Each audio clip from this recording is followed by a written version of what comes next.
वैवाहिक साइट्स पर सजगता जरूरी। बीते दिनों बिलासपुर में एक इंजीनियर ने ट्रेन के आगे कूदकर जान दे दी। यह घटना वैवाहिक रिश्ते जोड़ने वाली साइट्स पर सतर्कता बरतने की चेतावनी देती है।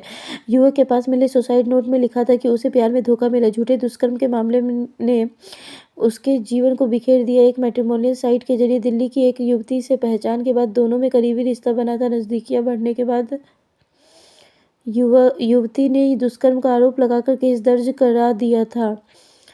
दुष्कर्म के मामले में युवक को जेल जाना पड़ा। जमानत पर छूटने के बाद से ही वह तनाव में था। परिचितों की माने तो जमानत के बाद से ही मिलनसार स्वभाव के इस युवक को मानसिक रूप से बेहद परेशान देखा गया। मैट्रिमोनियल साइट पर धोखाधड़ी के शोषण और झूठी पहचान के मामले सामने आते रहते हैं। पुरुष नहीं, महिलाएं भी ठगी का शिकार बनती है। बीते दिनों पुणे में एक महिला डॉक्टर ने भी शादी का झूठा वादा करने वाले व्यक्ति के झांसे में आकर आत्महत्या की थी। पहले से शादीशुदा आरोपी ने एक वैवाहिक साइट पर स्वयं को अविवाहित बताकर अपनी प्रोफाइल बनाई और महिला के साथ संबंध बनाए।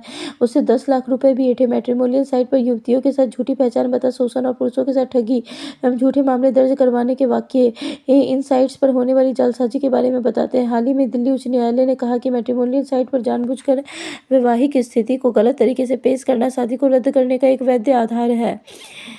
इस मामले में एक महिला की याचिका में कहा गया था कि पति ने मैट्रिमोनियल वेबसाइट पर कभी विवाहित नहीं बताकर न केवल अपने पहले विवाह की बात छिपाई बल्कि अपनी कमाई भी बढ़ा चढ़ाकर बताकर धोखाधड़ी की। विवाह को रद्द करते हुए न्यायालय ने कहा कि किसी की मैरिटल हिस्ट्री को जानबूझकर गलत तरीके से प्रस्तुत करना कोई मामूली चूक नहीं है। यह विवाह की जड़ तक पहुंचने वाले तथ्यों को स्पष्ट रूप से छिपाना है।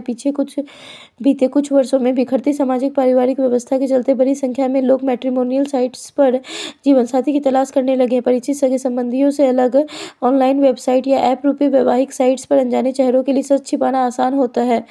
इसी के चलते वर्चुअल संसार में झूठ के जरिए जालसाजी की जाती है। ऐसे में इन प्लेटफॉर्म्स पर किसी से जुड़ते समय सजगता आवश्यक है। धन्यवाद। राधे राधे।